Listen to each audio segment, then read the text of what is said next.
ছত্তিশগড়ের বস্তার ডিস্ট্রিক্টে অবস্থিত দলপত সাগর লেক।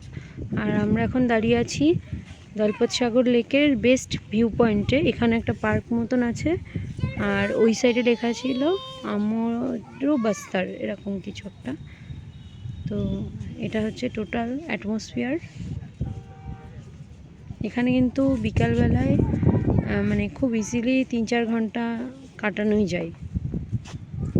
এখন একদম ফাঁকা, কিন্তু আকাশে অনেক মেঘ করেছে, আর এমনি এখানে বেশ হাওয়াও দিচ্ছে, খুব মনোরম লাগছে আর কি।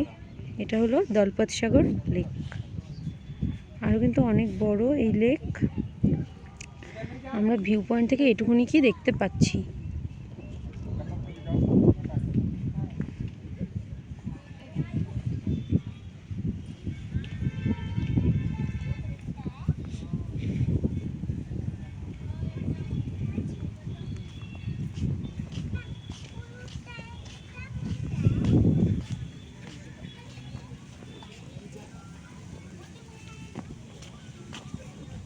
ওখান দিয়ে কিন্তু লেকের ভেতরে নামাও যাচ্ছে, আমরা নামবো, আপনারা দেখতে থাকুন।